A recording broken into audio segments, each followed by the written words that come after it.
নিরিবিলি নির্জনে অন্যরকম এক অনুভূতির জন্য গহীন জঙ্গলে 1 রাত 2 দিনের জন্য গিয়েছিলাম। আমাদের দেশেও যে এত সুন্দর সুন্দর মনোরম পরিবেশ রয়েছে, প্রকৃতির এত সুন্দর রূপ, সত্যি সেখানে না গেলে কেউ বুঝতে পারবেন না। যাই হোক, এবার আসি আপনাদের সাথে আমরা সেই জার্নির কথা শেয়ার করছি। তো প্রথমে আমরা ঢাকা থেকে বাসে করে মংলাঘাট পর্যন্ত গিয়েছিলাম। তারপর মংলাঘাট থেকে ইঞ্জিন চালিত ছোট্ট ছোট্ট নৌকায় করে গিয়েছিলাম। আর যাওয়ার সময় অনেক কিছু দেখতে দেখতে গিয়েছিলাম। বড় বড় জাহাজ, ছোট ছোট সুন্দর সুন্দর নৌকা, দুপাশে সবুজ গাছপালা, বিভিন্ন রঙের পশু পাখি, সাপ, বানর, হরিণ, আর সবচেয়ে মজার একটা বিষয় ছিল, সেটা হচ্ছে আমি এই প্রথমবার সামনাসামনি পানিতে ডলফিন দেখেছিলাম।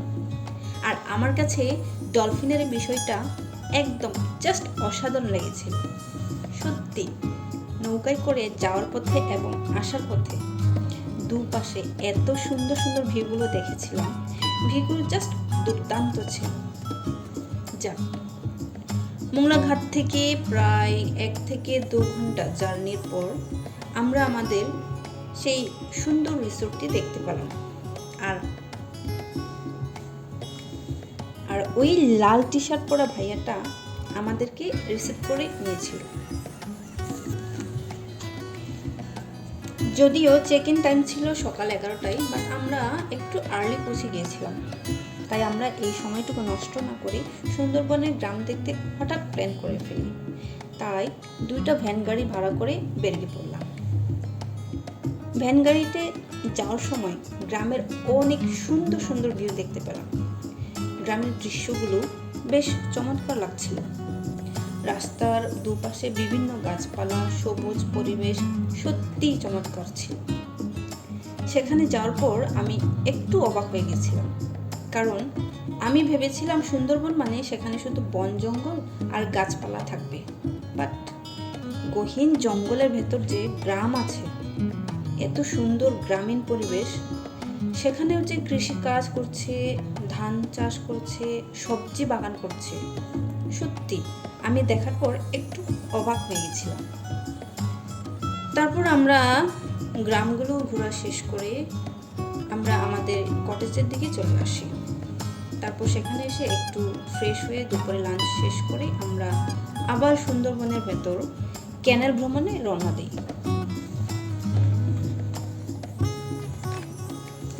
তারপর সেখান থেকে এসে আবার ফ্রেশ হয়ে সন্ধ্যার পর আমরা সবাই আড্ডায় বেশ জমে উঠি। সেই সাথে আবার চিকেন বারবিকিউ ছিল। আমরা যেদিন গিয়েছিলাম সেদিন ছিল ভ্যালেন্টাইন্স ডে, প্লাস সেদিন ছিল সুন্দরবনের দিবস। সেই উপলক্ষে আমাদের জন্য কটেজ থেকে আমাদের যে লবি ছিল, সেই লবিটিকে কটেজের লোকজন খুব সুন্দর করে চারিদিকে প্রদীপ দিয়ে সাজিয়ে দিয়েছিল। একদিকে চাঁদনি রাতের আলো, আরেকদিকে প্রদীপগুলোর আলোয় পরিবেশটা জাস্ট অসাধারণ ফিল হচ্ছিল। আর সেই সাথে আমাদের আড্ডাও বেশ জমজমাট হয়ে উঠেছিল। আড্ডা শেষে আমরা যে যার রুমে চলে যাই। তারপর সকালবেলা উঠে ঘুম থেকে উঠেই আরও সুন্দর পরিবেশ দেখতে পেলাম। দোতলার ডুপ্লেক্স রুমের বারান্দা থেকে চারিদিকে পরিবেশটা জাস্ট ভালো লাগছিল। ওয়াও, চারিদিকে ছিমছাম সুন্দর মনোরম পরিবেশ, একদম চমৎকার লাগছিল। আর সেই সুন্দর পরিবেশে আমি একটু এক্সারসাইজ করে নিলাম। তারপর আমরা ফ্রেশ হয়ে সকালে ব্রেকফাস্ট শেষ করি।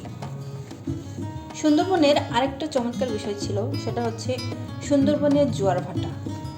আপনি দেখবেন আপনার রিসোর্ট এর পানি থই থই করছে, কয়েক ঘন্টা পর আস্তে আস্তে আবার নেমে যাচ্ছে, আবার কয়েক ঘন্টা পরে দেখবেন সেই পানি কোথা থেকে নিজে নিজে উঠে আসছে আর আপনার চোখের সামনেই থই থই করে বয়ে যাচ্ছে। আর সুন্দরবনে এই জোয়ার ভাটা ছিল সুন্দরবন বনবাস রিসোর্টের সর্বোচ্চ সুন্দর। আমরা সেই 1 রাত 2 দিনে সুন্দরবনে এই জোয়ার ভাটা বেশ উপভোগ করেছিলাম। যাই হোক, তারপর আমরা সকাল 11টায় রিসোর্ট থেকে চেক আউট করে আমরা আবার করমজলের উদ্দেশ্যে রওনা দিই। করমজলের উদ্দেশ্যে রওনা দেওয়ার পর করমজলে 1226 মিটার একটা ট্রেল বানানো হয়েছে। সেই 1226 মিটার ট্রেল শেষ করে আর করমজলের চারপাশে একটু ঘোরাফেরা শেষ করে আমরা আবার মোংলা বন্দরের দিকে রওনা হলাম। মোংলা বন্দর পৌঁছে আমাদের দুপুরে লাঞ্চ শেষ করে আমরা আবার আমাদের নিজ নিজ গন্তব্য ঢাকার উদ্দেশ্যে রওনা দিলাম।